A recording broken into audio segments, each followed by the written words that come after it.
This an all-out blitz, real hard hits, them other podcast trash, we gon' make them all quit. We cover all the topics with intelligence and logic. I know you wanna score, but ID gon' stop it. We from Texas, so that mean that we Texans. Breaking down the X's and O's, our profession. No complaining, just training, you see the progression. They had a Pro Bowl for talk shows, we get selected. We gon' celebrate every win like a birthday. Ray J with the news, first with all the updates. Spin move on the competition, yeah, we juking them. You not really in touch if you not tuning in.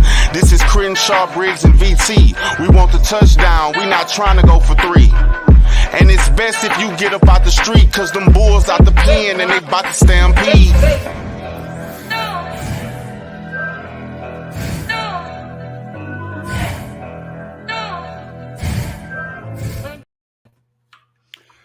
Hey everyone, and welcome to the Texans Fan Battle Podcast.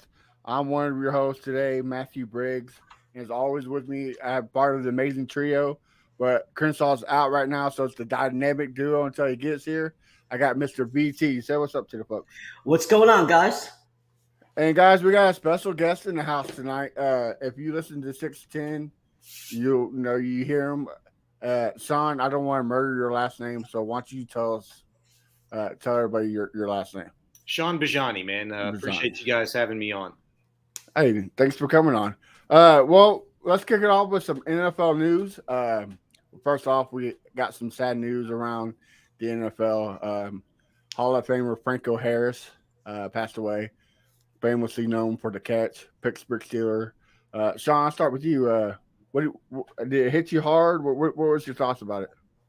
It was tough. He's one of the most recognizable faces amongst, the Hall of Famers. He's a guy that really hasn't, shied away from the camera. And rightfully so. A lot of people around the country, football people, paid attention to him. That catch in 1972, that was the original the catch in the NFL before Montana to Dwight Clark just 10 years later. And, a play like that, respective to its sport, it was every bit as big as the original catch in terms of the sports world, with Willie Mays making that catch in Game 1 of the 1954 World Series at the old Polo Grounds. And when you think of, the greatest plays in regards to the respective sport, I think of exactly that. Franco Harris's immaculate reception. I think of Montana to Clark. I think of Michael Jordan's last shot ever as a Chicago Bull in Game 6 against the Jazz in the finals. I think of, all of those things. And it's crazy when you think about catches, right? We've seen a lot of fantastic plays made just in the last handful of years in the NFL.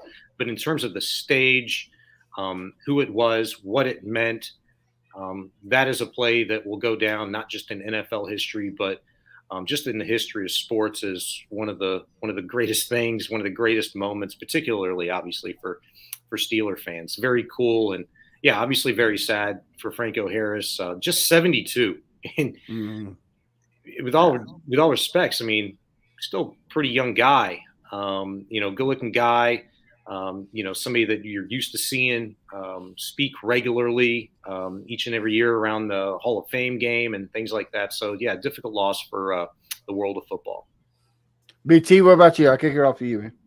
I think what's important, is a lot of younger folks may not really understand what he means. And so I'm in a couple of different group chats on Twitter and so forth. And I thought it was important for people to at least acknowledge what the Immaculate Reception was, how he was famous and what he meant to the community. So I did post that. NFL Films did a great job. It's a short 5-minute film. For the younger crowd that listens to us, it's worth it to go ahead and check out that 5-minute film, at least on that play, and then check out some of his history as well. Yeah, I just noticed today he was one of the driving forces behind the terrible towels.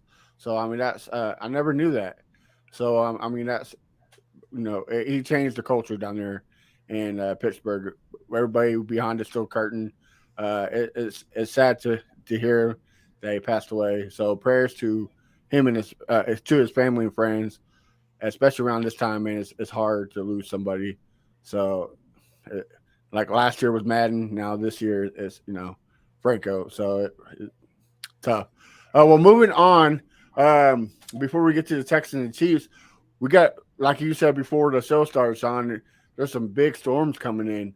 The Bills and BT, who are they playing? Bears. The Bills and the Bears. It's supposed to be like a -9 degree with a 13-mile wind happening. Big old tornado bomb down there. Shaun, what you think it's gonna be fun, or you think it's gonna be a complete crap show? You know what? I don't care what the game looks like, man. As long as they're playing the thing in frigid, temperatures.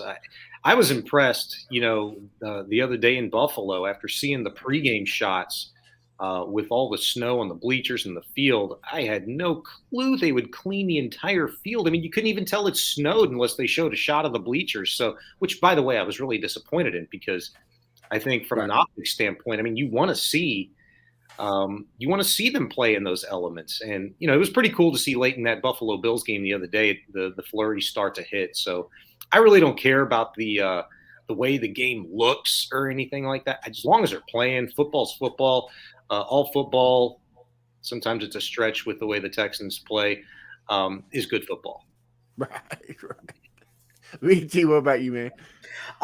I think one of the things that we're going to see if this happens is they're saying there could be 40-mile gusts of wind. That's obviously going to change the game plan. You've got to run the ball more. So that obviously works in Chicago's favor. So I think this could be a down and dirty, just on the ground type of game if that actually happens. So that's how I think it's going to affect the actual football game. What I will say, just because we referenced Miami and Buffalo, the one thing I was disappointed, though not really unexpected, was how many fans were just pelting players. Now, players got protection on, they got helmets on, but the refs don't. The people on the sideline, the coaches and so forth don't. And I understand, you're drunk and you're rooting for your team, but man, these are ice bombs. These aren't just snowballs, man. You got to have a little bit of respect for the people out there. So that's all I want to say about that. Man, I tell you, those Bills fans, they're just built differently, aren't they? Like, it's -9 and they have no T-shirts on, throwing each other through tables. Like, that table has to feel like a piece of iron being that cold. I would never understand. Like, if a Bills fan passes away, we need to dissect his brain to see like what makes him tick, because it'd be a great cause for science. Because man. Everyone is used to the cold weather as they should be. They should also be used to composing themselves, even in a drunken state, in that kind of weather. I mean, everybody for the most part's got to be liquored up to stand in the bleachers with no shirt on, and even if you're bundled up and dressed to, you got like 5-6 layers of clothing on, you're probably still sauced up to a degree, and you got to be able to compose yourself. I mean. Yeah. It's maybe funny for a millisecond, but then, you realize, as you put it, VT, ice bombs, coming at you. It's never a good thing. An ice bomb is probably just about as dangerous as a battery being thrown at you. And the Raiders fans can tell you something about that in the last 20 years. Right. Yeah, most definitely. So moving on, Adam Schefter earlier this week, or kind of later last week, made an announcement that the NFL has told all owners to kind of watch your hiring when it comes to coaches, because they wasted $8 million. Shaun, I'll start with you. A lot of fans say this is fake. A lot of them don't care. Is this something that we need to keep an eye on? In terms of the hiring practices of owners? Yeah. Well, that the NFL said something. A lot of fans believe it's a fake, that the NFL didn't tell the owners this. I wouldn't consider myself a conspiracy theorist, but I do believe that multi-billion-dollar a year businesses operate in a completely different circle than most of us could even fathom. And so, in that regard, when there's so much money at stake and optics is a thing, and the NFL should absolutely care about it. I mean, you could almost throw anything up against the wall, and I really wouldn't be shocked by that. The hiring practices of teams in the NFL, with the Rooney Rule, and the cynical nature in which people look at that. Obviously, it was brought in under understandable reasons years ago. I just wouldn't put anything beyond the NFL in terms of private discussions and a wink and a nod here and there. So, we might be experiencing another head coaching hire. In fact, I think we absolutely should be experiencing another head coaching hire here in the city of Houston, which is going to be an interesting follow in the optics from that standpoint of view, in which Nick Caserio presumably will be allowed to hire a third head coach during his tenure in less than 3 years. That's going to be interesting. And especially, this is something that's going to be talked about quite a bit, the nature of who he hires from a cultural standpoint. Is it going to be, another black coach? And there are quite a few deserving candidates out there, probably none other more than D'Amico Ryans and Eric Bieniemy, to list them in no particular order. So it's going to be an interesting follow here in the coming months. Okay. Well, I'm glad you mentioned the whole Texans get rid of their coaching staff. Andy Reid, after the game, we'll just jump into the Texans. Andy Reid said something that was kind of, surprising.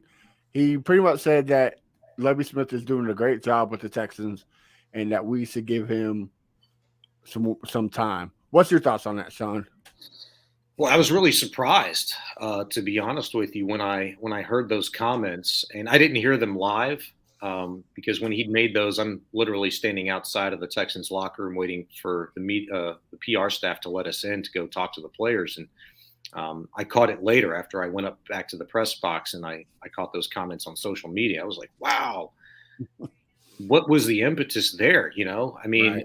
I didn't know they had a particularly strong relationship or a close relationship. And, when we asked Lovie Smith about that this past Monday, he said he wasn't aware of those comments made by Andy Reid, and just that they'd spoken before the game and they have a good relationship, but sort of downplayed it, as I would expect he would.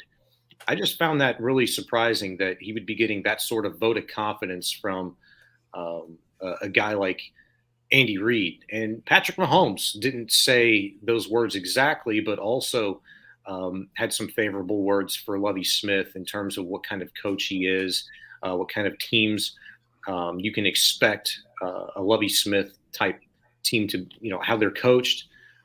So I was a little surprised, but I guess at the end of the day, I shouldn't be. I mean, these are two guys that have a pulse on the what's going on, I guess, around the NFL world. People are talking. I think maybe that's really the focus more than anything, is for, two guys that are perennial Super Bowl contenders to be concerning themselves with a 1-12-1 head coach and feel the need to give them that sort of vote of confidence is kind of interesting to me.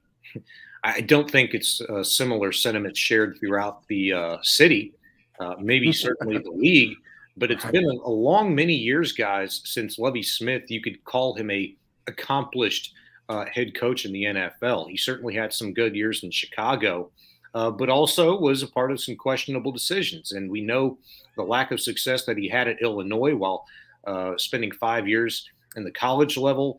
Obviously, his last 2 years in the NFL before he took over with the Houston Texans in Tampa Bay was nothing to, throw a party over or anything like that. So, look, Lovey's a good guy, and I think if the Texans would have experienced a little bit more success under his watch, that we'd be talking about some of the more positive things in his character, what he brings to this team as and the culture. He brings a lot of culture to the team.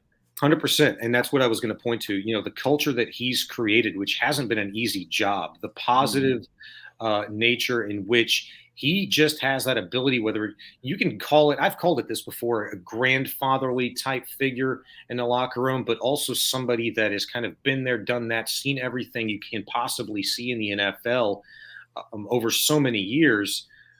he just commands that level of respect, particularly with younger players. But he's also coached some really good veterans in his time. So it's no surprise to me that guys like Mario Addison and Jerry Hughes, guys that had been around a little bit longer, Brandon Cooks, do respect him to the degree and talk about him as highly as they do and have this season. I never thought he was along for the job. I've used this term before. I think it's been a systematic tank. I think he was a better person to take the lead for such a venture as opposed to David Culley. And he's been more of a presidential type figure for the Texans to handle the media this season. And I just, best of luck to him. And I just don't think he's long for this job. Okay. Well, late, but at least he's here. Crenshaw, bro, let me get your take on it. What do you thought about the whole Andy Reid? And I didn't hear about Patrick Mahomes, but I guess Patrick Mahomes has something to say about it. What's your thoughts? What was the question? And what Andy Reid said on Lovie Smith, that we should give him time and he's a great head coach. I think they're just Andy, just backing up a coach, but I think Andy Reid is wrong, and we don't need to give Lovey no more time. He's done good these 2 years, but we need to move on if the franchise want to be successful. We need to find that coach that the fans, the media, just the whole NFL can respect. Yes, Lovey's respected, but years ago, we need that it factor, because I'm tired of not having a direction for the squad. I need a direction. I need to know what Nick Caserio is going to do with this team. So, Lovey, I love you, bro. I love your beard, but you got to go. BT, kick it off with you. What you got? So, I've said that I want both Lovey and Pep to go. My last article was named "Sometimes Divorce is a Good Thing," so you probably know where I stand. However, the conversation has been changing. It was Andy Reid and Patrick Mahomes that did talk about how well Lovey was doing, but the conversation is changing just based on our colleagues, like all the Texans, different podcasts, and so forth, and not just locally, nationally. People are saying to give them time. So you got Locked On Texans saying that. You've got some of the NFL Network guys saying that. I actually do believe that they will give him more time. Not that I want him to, but I think they will end up doing it, because you also have that PR side, right? The last 2 games, we essentially stood up to the last minute, in the last 40 seconds, you could say, if you talk about the Cowboys games, to Super Bowl contenders. And for a large part of that has been the defense making really good plays. Yes, we have issues on our run defense. Yes, we have issues with the missed tackles. But people are beginning to believe that Lovey isn't the issue. I think a lot more people do believe that Pep is the issue, and that I think they will get rid of Pep.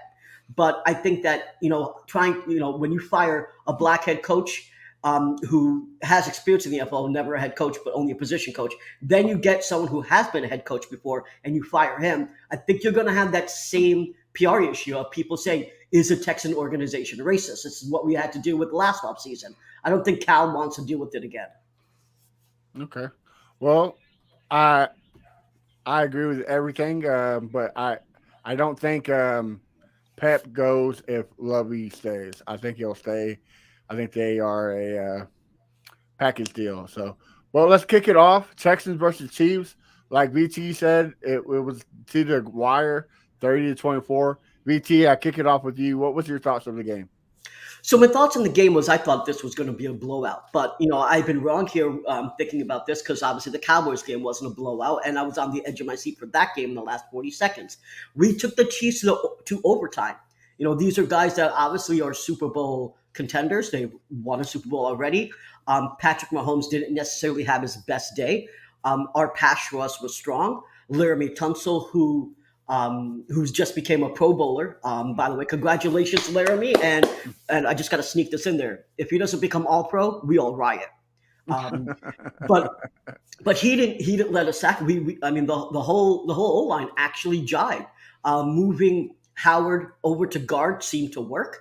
There was no degradation in quality in terms of pass protection by putting Heck out to right tackle. So we did a decent job. What I think of the game was, I'll go back to Pep here. Once you know that the whole XFL style 2 QB by committee thing wasn't working, it was time to move on. The only reason why it worked at all in the Cowboys game is because you caught them off guard. We didn't catch them off guard here. He brought in Allen, and all we did was lose it down. He didn't do anything to help the game, and Pep still has the same mentality that he has every game. Let's just keep going with it. Let's keep going with it. There was a chance where we could have possibly won here, but I'm going to blame Pep, as I have been for much of the season. But I do think it's something worth note that we took a Super Bowl contending team to overtime for them to beat us, and then let a run defense let us down, though. Yeah.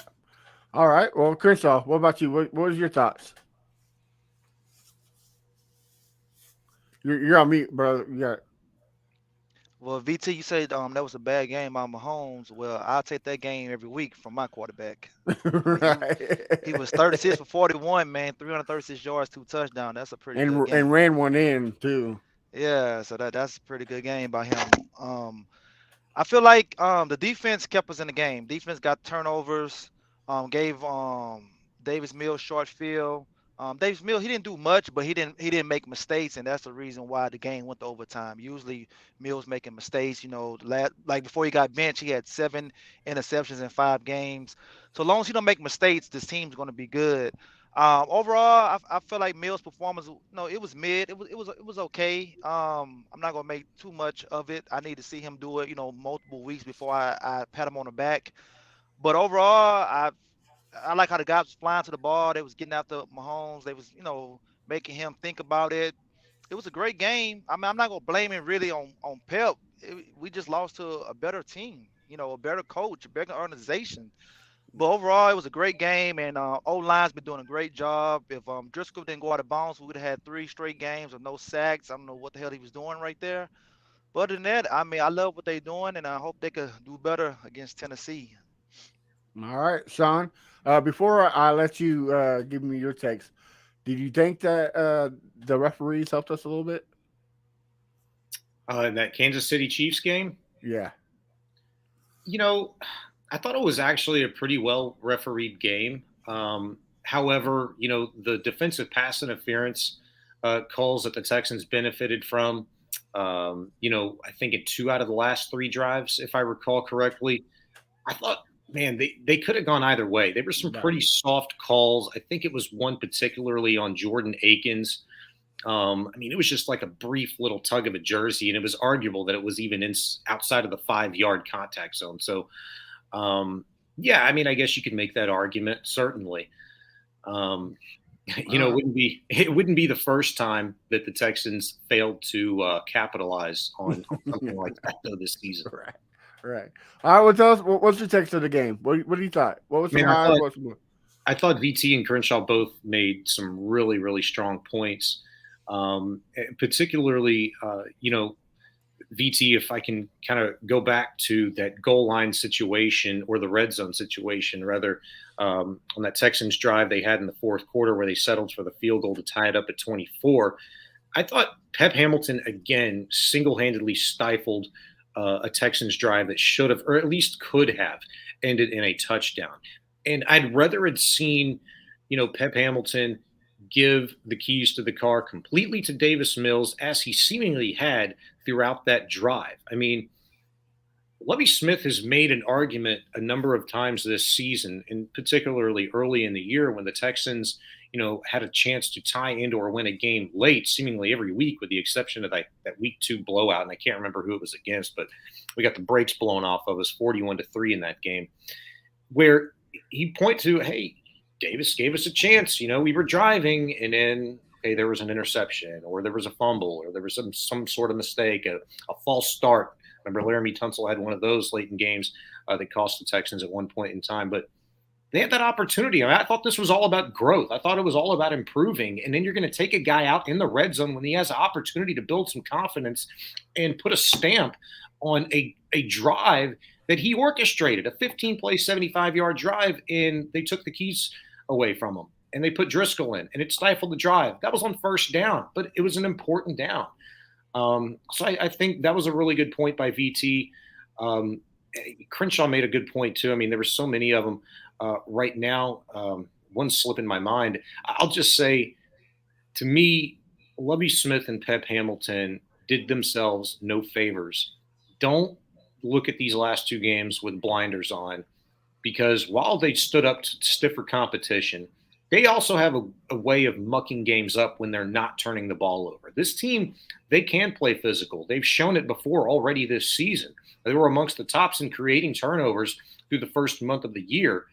And then, I don't really know what happened. I don't know if it was a coverage issue. I don't know if it was the way that teams were choosing to attack them, exploiting them with a run defense, a poor run defense, and they were just running the ball instead of just throwing it so much. I was surprised that Patrick Mahomes and Andy Reid came with the game plan of, hey, let's throw it more out of the gate than expose a porous run defense. I thought that was a fail on their part. I thought it was a fail on their part to not throw the ball late and step on the throat of the Texans on their final drive in regulation. Thought they had the opportunity to do that there. And again, some way, somehow, the Texans just benefit from some bonehead decisions from the opposition. But then, two, it's a further indictment on Lovie Smith and Pep Hamilton for misusing their personnel, not really doing the things necessary to, I guess, for the lack of a better term, take advantage of playing with house money. 8 seconds on the clock at halftime, and you're going to take a knee. You've got great field position. Like, let's go out and try to do something. You had a timeout at your disposal. Try to get a quick play on the sideline. Set yourself up for a 55-yard field goal or something. Kaimi's kicked one or two of those already this season, and dude's on a roll right now. Don't pretend you're somebody that you're not. And I think Lovie Smith feels like this team is better than they actually are. And the weird part about it is he might be right, but you're 1-12-1. If you can knock off some stiff competition, then you have to do everything you possibly can. And it's probably, I guess, negligent for me to even think that way, because I think the tone was set on how he was going to manage this team from week one when he punted for a tie instead of going for a win for a team and organization that was already set up and expected to fail. I see that. I kind of agree with you and VT just a little bit. I'm not mad about the whole Jeff Driscoll experiment, but everybody and their mama knows what's going to happen. When Jeff Driscoll comes, they know what's going to happen. So let him throw the ball. And if you don't want to do that, Davis Mills he proved it Sunday when he ran that touchdown. If you want to do something, if you want him to do something do that with Mills. Switch it up. Don't keep doing the same, like BT, same thing over and over again. Oh, well, we're just going to go with it. And, man, you got to be proud. We had Brandon Cooks, Damian Pierce, Green, Stingley. We had a whole bunch of people out, and we almost beat, like I said, I think if we had Damian Pearson, it'd be a different game. I think we win. But, it just doesn't happen in the NFL. Well, you mentioned Damian Pierce. That was really the thing that hit me the wrong way the first month of the season, is that you knew from the preseason what you had in Damian Pierce. Like, the guy just kind of looked special. In limited carries, the guy just looked special. You don't see running backs come along like that all the time. And so forget about where the hell that he was drafted. I mean, you saw the guy had some wiggle. You saw he ran angry, and he had success in doing so. And he, I think, was really making that offensive line look maybe better than they really are early in the season with some of those runs. Now, granted, he's also a very patient guy too. And so the line early in the season, if you guys remember, and even when he had that breakout game, that 75-yard run, that was on a play that he'd said failed time and time again in practice, and they decided to roll with it in a game, and the blocks just set up perfectly. He was patient enough to wait for that line to get to the second level, follow his blocks, and then do what he does, which is gain yards after contact. But he was not on the field in high leverage situations, not once through the first 4 games of this season. Not once was he on the field in the fourth quarter inside 6 minutes when the game was on the line, when the stage was the biggest, when the lights were the brightest. And I thought that is a clear indictment on Lovie Smith. I think another clear indictment on Lovie Smith is the way that he's underutilized Derek Stingley, and he won't get that chance back this season. He's done for the year. Played soft zone coverage with arguably one of the better man-to-man cover guys coming out of college this last year. And it kind of chaps me that he's constantly being compared to Sauce Gardner, who does have that opportunity, who is playing for a better team, a better coordinated defense in New York. And so when you grade Derek Stingley, just keep those things in mind, that his real strong skill set was not utilized to its full potential this season. I talked about it on the show probably for 2 hours today with Clint Sterner. And him and I do agree. It might have sounded like we were disagreeing at times, but it's because we're so impassioned by this situation with Lovie Smith and how egregious some of the play calls and personnel decisions have been by him. And whoever is the guy behind the puppet strings, I think it's Nick Caserio. It's just been a bad look and makes it more disappointing, if that's even possible, for a team you already knew was tanking. You just didn't know exactly how it was going to shake down this season. Well, yeah, definitely going back to the Dameon Pierce talk, against the Cowboys, he had that fumble, and I think that's Lovey has that mindset, oh, you fumbled, so we're going to – kind of like Andy Reid does. If you fumble, he did that with Pacheco, we're not going to run. Like, I don't care if he fumbles. You're in the red zone. The dude's hot. He's running the ball down your throat. Get in the end zone. Help you score. Like, the only way he can make up for it is you give him another chance. So don't take the ball away from him. Give it to him more. Like, that's the only way you're going to learn to hold on to the ball is mistakes. So quit pulling him and let him run the ball. I mean, and the thing is with Dameon is he's got that amnesia. He's such a cerebral player. I won't even say that. Like, he's a smart player. Don't get me wrong. He's been able to make adjustments through, blitz pickup, pass protection, his vision, throughout the season. Well, I guess what I'm trying to say is he's got that amnesia where that stuff doesn't bother him. He's so forward thinking, on to the next play already. A lot of guys will, take some hard contact or have somebody else, in the case of the Cowboys, fumble, come up behind him and punch the ball out. There's nothing you could do about those sort of things. It doesn't mean you're not holding on to the rock the right way. It just means, the guy made a better play. Yeah. And unfortunately, you fell victim to that. He's on to the next play. Yeah, you're right. Give him the rock. But you know what? Lovie Smith did that earlier this season after Pierce fumbled. I think it was actually his first fumble of the year. Maybe the Jaguars game, and he scored a touchdown for the win. Absolutely. Right. And so I like that part about Lovie. I just think, kind of similarly to the way that we've seen him treat Davis Mills, he has a tendency and has had a tendency to do that with Dameon Pierce too early. And you've got to trust your dudes and recognize the fact that, you know what? DP is that dude. If he makes a mistake, chances are of him making the same mistake again, slim to none. All right. Oh, well, guys, before we're going to touch base real quick on the Tennessee game, but before we do, we all, like I told you earlier, Sam, and these guys know, I live up here in Chiefs country, and oh my man, did I hear about it all day about the Malik Collins hit. Let me get each of y'all real quick. Do y'all think that was a dirty hit? Yes or no? Shaun, do you think that was a dirty hit? Oh, I'm sorry. Which hit? Malik Collins on Patrick Mahomes, where he sacked him and he threw him down. Oh, no. Yeah, I know exactly what you're talking about. Absolutely not. Absolutely not. I mean, he didn't lead with any helmet, and he didn't grab him by the helmet and sling him down. I mean, he had a good firm hold of his upper body. But that was a little bit different. I'm trying to think. Probably the impetus for your question there is a play that happened recently within the last week or two. Somebody slinging a quarterback down, and I can't think of who that was. Can you help me refresh my memory? Yeah, they called a flag on it too for roughing the passer, but it was a bad one, man. It was a really, really bad one. And so now you're saying I can't remember, but yeah, I remember what you were talking. Yeah. No, I'm glad they didn't call a flag on it. It was. I think was it the Chargers game? Yes, it was the Chargers. Chargers, yep. Yeah, who was the opposing quarterback though? Because that wasn't Herbert that got slung down. I don't think, right? I think it was Tua. I think it was the Chargers and the Dolphins. There you go. There you go. I think that was Tua that got tossed to the ground like a rag doll. But no, I thought Collins just made an incredibly physical play. I mean, Patrick Mahomes is going to try to lobby for a flag there. I mean, what quarterback wouldn't?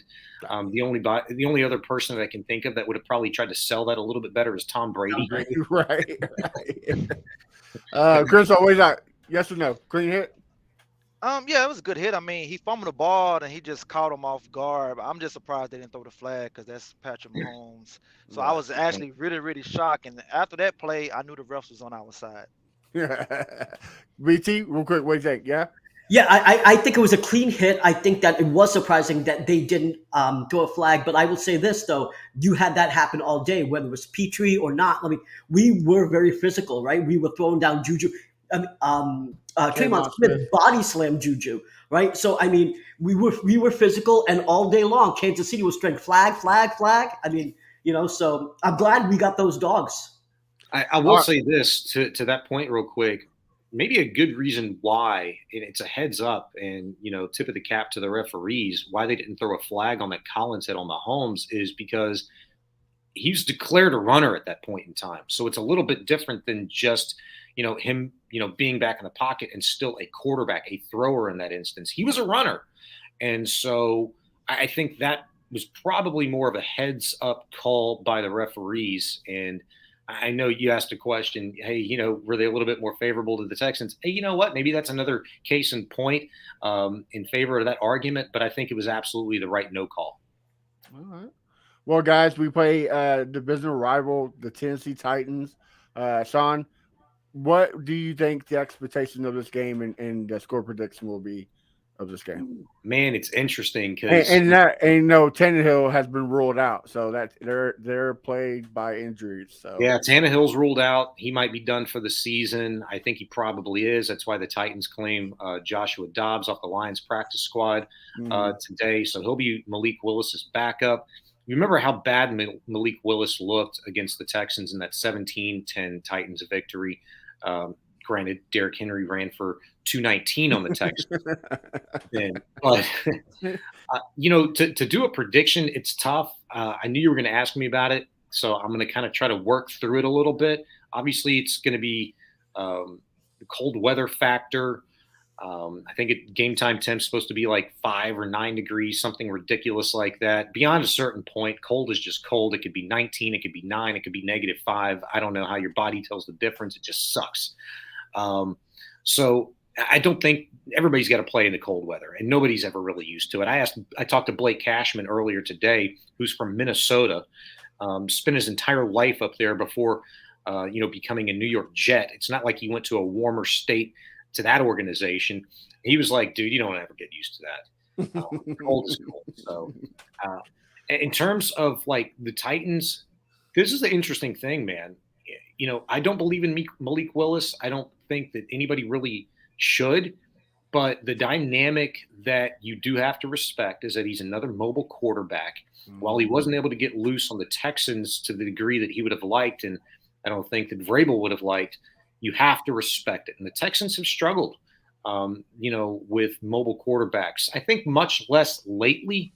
Patrick Mahomes got loose on the Texans a little bit, certainly, but I think that was really more of a coverage issue. Granted, the Texans, why would I expect them to change what they do defensively with their soft zone coverage and leave themselves susceptible to that? Well, maybe for the fact that you don't have to guard against Patrick Mahomes, picking you apart with the intermediate throws and taking deep shots. Malik Willis won't do that. So I would expect the Titans to really try to run the ball heavy, but I also anticipate the Texans, regardless if they have Brandon Cooks available or not, I kind of think he's checked out. Hopefully they do have Chris Moore. I like what I saw from Royce Freeman. If they continue with this, duo quarterback system and just leave enough of an element of surprise or preparation on behalf of the Titans and get that same, angry running from Royce Freeman that you saw all season with Dameon Pierce, essentially what you're doing is you're taking time off of the clock and you're keeping the Titans offense off of the field. And that is a recipe for success. So if they can do that, and I wouldn't anticipate a blowout, I actually would kind of be shocked if, in fact, this wasn't the game and the Texans didn't have another opportunity to tie or go win this one late. All right. Crenshaw, what about you? What do you think? We winning? Um, it's tough to say. I mean, they beat us last time, and Willis on throwing one pass in the second half. And we didn't much run the ball good, and we still was right in the game. I'm gonna give it to Tennessee because we on the road, but it's not gonna be a blowout. It's gonna be another tough game, and I agree with Sean. It's going to be close at the end. I mean, like I say, Lawrence Mills don't make the mistakes, man. We're gonna be right there. We're gonna be right there to win it, and then unless Pep, beat Pep, you know. But I say Tennessee winning, and I think that might be the game to secure the number 1 seed right there. Okay. BT, what you got? So yes, Tannehill is out, but so is their starting center. So they're going to have some issues right up there. Malik Willis had 6 passes against us, completed 6 passes against us last game. So yeah, he's not going to be throwing a lot. Derrick Henry is obviously their offense, essentially. What's interesting in the past couple games, even though he has had more than 100 yards, they seem to be stopped running him later in the fourth quarter. Now, I don't know if that's because of game planning, if that's because he can't do it because something wrong with his health, stamina. I don't know. But it seems like something's there where these games, like especially these close games that come down to the fourth quarter, I think we may have a shot if they aren't able to run with Derrick Henry. So I think we have a shot there. Now, I know Chris Moore, it seems like he's out, right? Because he didn't practice for 2 days in a row because his foot. It looks like Cooks is coming back, and I understand, Sean, that you think he's checked out, and as do I. However, I think he's now playing to get traded to a team that he actually wants to go to. So he's playing for something now. He's not playing just for a win for the Texans. He's playing for another job. So I think he may actually step up here because he's selfish, and selfishly he wants to go somewhere. So I think that we will have Cooks out there. We won't have Collins, but we'll have Amari Rodgers. So I think that even though we're pretty decimated in terms of injuries, I think we can eke out a win. I would say that we're looking at a 17-14 win here. It's not going to be a heavy offensive run. I think we will run the ball with Royce. Royce looked pretty good last game. So I think that we will run it with Royce, and I think we'll eke out a win. I think this will be our last win of the season. And I know that there's a lot of people like Landry Locker who want to just win. Want to just lose so we can actually get the first overall pick. And I know that he even said, like, we might win, but that's actually a loss. I mean, this is what Landry Locker, we go back and forth every once in a while, but I think we actually eke out a win, and we'll still get the first overall pick because I don't think we will beat the Colts or the Jags. So I'm saying Texans win, book it. I think Vegas has also changed some of the numbers as well to favor us a little more than they just did a couple of days ago. So I think it's moving in that direction. And so go Texans, we win. You could win this game. You could win 3 games and the Bears not win another game this season, and you're still going to get the number 1 overall pick. So losing at the end of the day, it doesn't matter. So whatever Landry wants, Landry wants. He's an interesting kind of a dude. I'm not going to pretend to try to know how he thinks and get inside of his head. But so you win. The key here, it's so much less about the Texans and more about the Titans and Jaguars. And this makes the Jaguars game against the Jets tomorrow night so much more interesting. Mm-hmm. Because of the quarterback situation with the Titans, the way that they've been playing. They've lost 4 games in a row. The Jags have won 2 straight, and they've got quality wins against some good opponents this season. That Raiders victory earlier this year looked a little bit better then than it does now, but they still beat the Chargers. They're coming off of victories against the Titans, the Cowboys last week. Granted, you still don't know who the hell they are. They just got their brakes blown off 3 weeks ago by the Detroit Lions. Right. But that's also another team that's on the rise, winners of 6 of their last 7. But, I mean, my gosh, I want the Texans to win just because I want that Titans and Jaguars game, the final day of the season, to actually mean something. Not just something, but mean everything. Yeah. To me, this game's about evaluation. Like, you need to evaluate every player you have on the roster, because it's time to cut, slit throats. Like, you're off on team, you're trading, you're keeping. Like, it's time to see what you got. We mentioned the center, the quarterback. they got a lot of pieces out on the defense as well. Like, but I don't think Bud Dupree's going to play. Kristen Fulton's still out. The guy they signed from Virginia Tech, the guy with back injuries, I can't think of his name, but he's out. There's a lot of key players on the defense. So I say we win this. I'm going to say 20-14. So Texans. So. Yeah, Texans do have a tendency to win some games in extremely cold weather. I'll never forget that game in the inaugural season. Somehow they won in Pittsburgh and scored 27 points in doing so without an offensive score. That was, I think they got a special team score and maybe a couple pick sixes or something like that. And it was maybe a scoop and score. That was what was that coach's name? Who for the Texans then? That was Don Capers. Don Capers. Capers. Yeah, good brain fart. That was his revenge game because he came from the Yeah, you're right. And that was the Aaron Glenn. I still got something left in the tank game. Yeah. Oh, let me some Aaron Glenn. Yeah. Well, Shaun, before we let you go, you mind if we ask you a couple questions? No, go right ahead, man. Chris, I'll kick you off. You got a question for Shaun before we let him go? Just got two questions. One, Shaun, if we do, well, most likely we're going to have the first overall pick. Who would you select and why? And do you like the tandem of Pierce and Royce Freeman next year to be the running back tandem? Oh, man. After watching Freeman do his thing this past week, that's the first thing that came to mind. I could absolutely see a backfield consisting of Dameon Pierce and Royce Freeman. I don't think you need this large disparity in the style of running back. I think kind of like a quarterback, you want your backup to be very similar to the starter. They both run angry. They're both bigger bodied guys. They can take contact. They downhill runners. Freeman, for what limited carries that he was getting in the preseason, like Pierce, you could see something there. But really, I liked what I'd seen from all of the Texans backs. It's just what you're asking them to do in terms of blitz pickup, helping out with the offensive line, pass protection, the things that they're doing away from the football. I think Freeman and Pierce have both shown, propensity to catch balls out of the backfield and turn it up that way. So I like that. So yes, love it. Bryce Young, number 1 overall pick. How could you not? And look, Chris has been preaching that all year long. About week 4, he's been saying. And look, I could hear arguments, for C.J. Stroud. And that's where it stops for me.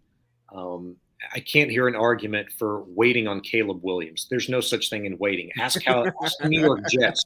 Ask the New York Jets a couple of years ago how that worked out for them, missing out on Trevor Lawrence and accidentally winning a game late. So many things have to go right. And could you imagine from an optics standpoint what this city has already been through the last 3 years, the distrust that they have in this organization and the lone common denominator, presumably, that would still be around to orchestrate that, Nick Caserio, having him roll into year 4 of a 6-year contract, absolutely not. So Bryce Young, and for all the obvious reasons, people are going to point at his size. There's no doubt about that. And I was actually going to try to do some homework on that sort of thing and look at the sleight of build relative, obviously as a quarterback, but looking at other positions that people said the same thing about, whether it be a receiver or a running back, and then kind of chart their success at the next level. I think I've got a lot of homework to do, but look, his maneuverability, his quick twitch,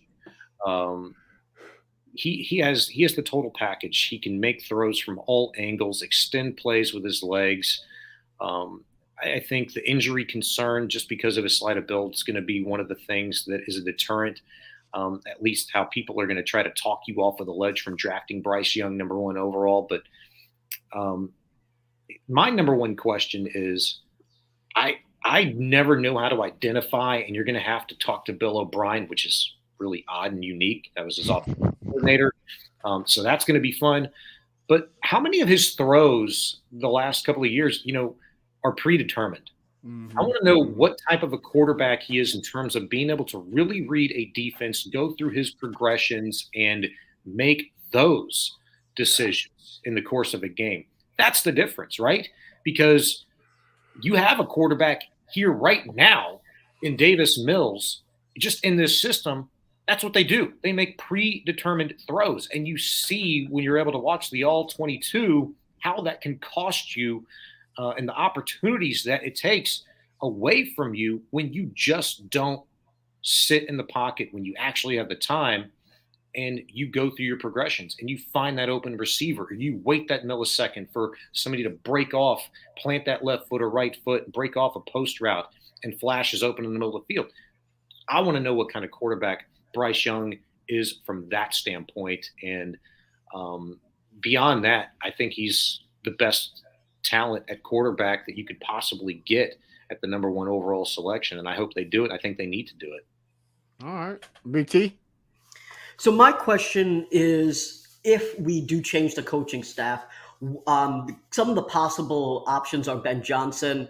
My personal preference would be Mike Kafka, but I don't necessarily know if we're that attractive as an option. I know that we have a lot of draft capital. We finally won't have a ton of dead cap.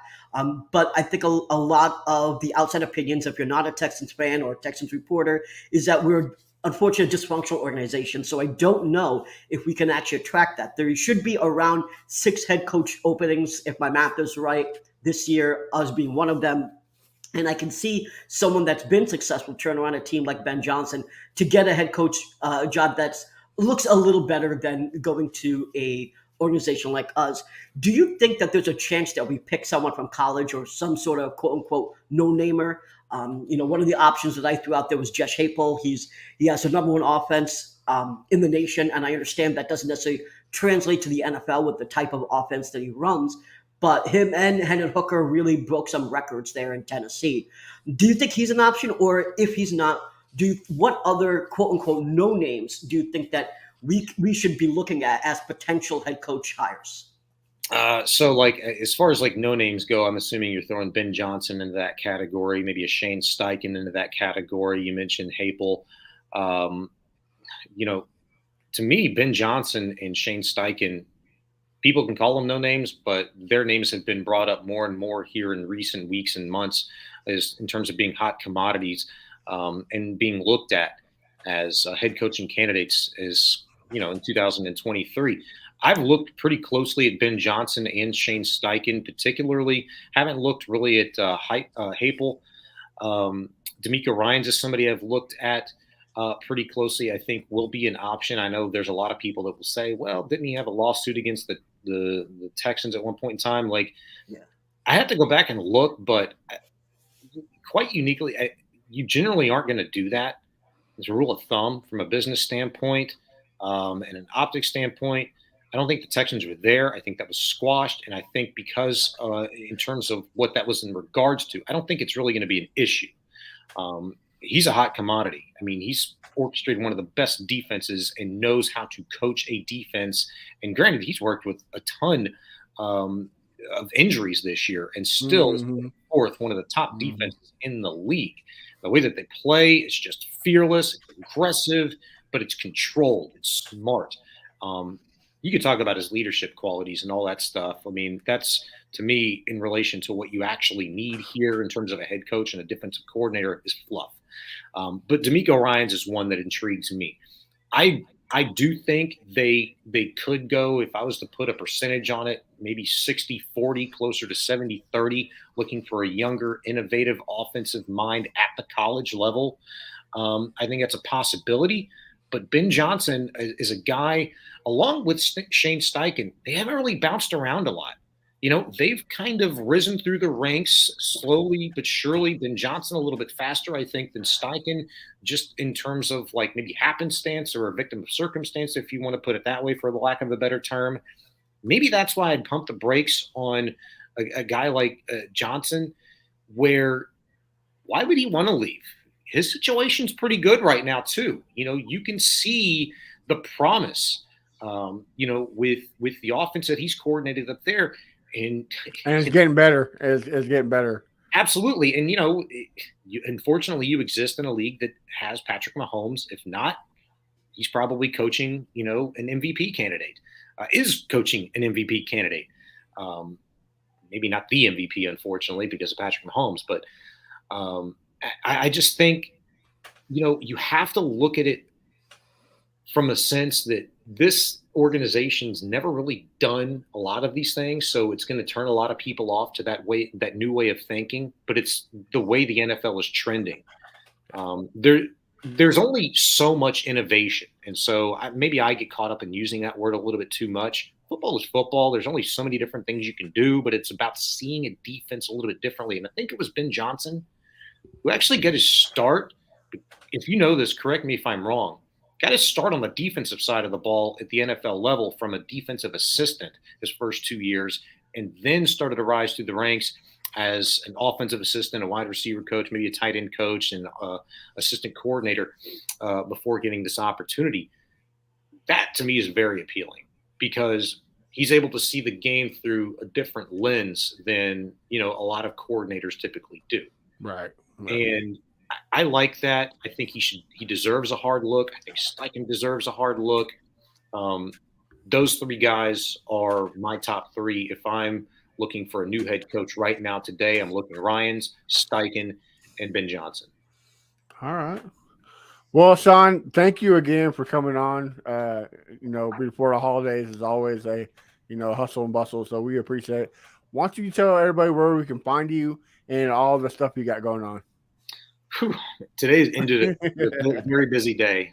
So this week I'm filling in 2 to 6 on Sports Radio 610 with Clint Sterner. I'll be with him tomorrow and Friday.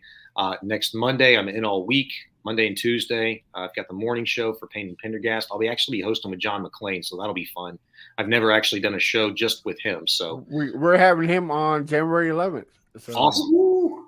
Well, good luck getting a word in edgewise with him, but it's also a good thing because the guy's just chock full of knowledge. But so that's Monday and Tuesday next week. And then Wednesday through Friday, I'm in for Landry Locker and John Lopez on In the Loop. It'll be myself and Brandon Scott. And the following week, I'll be on. We're having Brandon Scott. We're having Brandon Scott next week.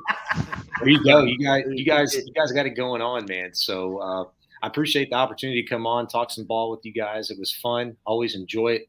I could do it all day, every day, but my 2.5-year-old boy probably wouldn't like that too much. He's been daddy with me. So I got to go play and eat dinner with him here pretty soon. All right. Well, tell us where we can find you on social media. Hey, I'm active on Twitter, Instagram, at Shaun Bijani. I cover the Texans daily. I'm in the locker room at every press conference when I'm not filling in. Trying to put out as much quality content as I possibly can every single day, covering the Texans. I put a lot of Astro stuff out as well. I'll be looking closely at the Rockets and be following the Houston Cougar basketball team pretty exclusively once Texans season's over. So definitely check my stuff out there. Oh, awesome. All right. Well, Shaun, again, thank you for coming on, and have a good Christmas and happy holidays. Hey, best to you guys too. I hope every one of y'all have an awesome Christmas. Best to you and your families, and definitely wrap your pipes. Do whatever you have to do. This stupid weather that we're about to have. Trust me, I know. I went 2 weeks last year without or 2 years ago without a hot water heater, so I learned my lesson. Yeah. Yep. Most definitely, it's coming. Well, again, man, thank you. Have a good night. Appreciate you. Thanks, guys. Y'all take care. Yes, sir. Thank you. All right. And Crenshaw, tell us where we can find you pissing off those Mills fans. VT. Okay. You can find me at 5th Ward Crenshaw. VT, where we can find you at, brother? You can find me at Brown Chubby Bear on Twitter. You can find me on Chubby Brown Bear on Reddit. And you can find my latest blog post on TexansFanBattle.com. A quick note, I just want to say if you're not following Shaun Bijani, you really should, even if for nothing else, for one particular reason. Every morning when there's a practice, he's there. He shoots videos. So you might see a tweet from friends of the show like Aaron Wilson stuff or anyone else, but he actually shoots a video so you can see with your own eyes. So I appreciate that because I take a lot from it. Just want to throw it out there. But follow me, guys, and there'll be a new article on Friday. All right. And you can find me at A1 Day One Texans. And you find the podcast at Texans Fan Battle. Make sure you get us on YouTube, TikTok, Instagram, Facebook. We're not on Tinder, so don't swipe right, okay? But anywhere else you can find us, guys. Again, guys, have a very, I don't know how to say, but have a very good holidays. Merry Christmas to you guys. Happy Hanukkah. Happy Kwanzaa. Like he said, stay safe. It's going to get cold, and hopefully we talk about a win. But BT Crenshaw, I'm thankful for you guys for coming on. Couldn't do this without you. So Thank you. early Christmas present from you guys. All right, man. Any last words before we head out? Merry Christmas and go Texans. Merry Christmas. Merry Christmas. All right. Have a Texans, good one, guys. Texans.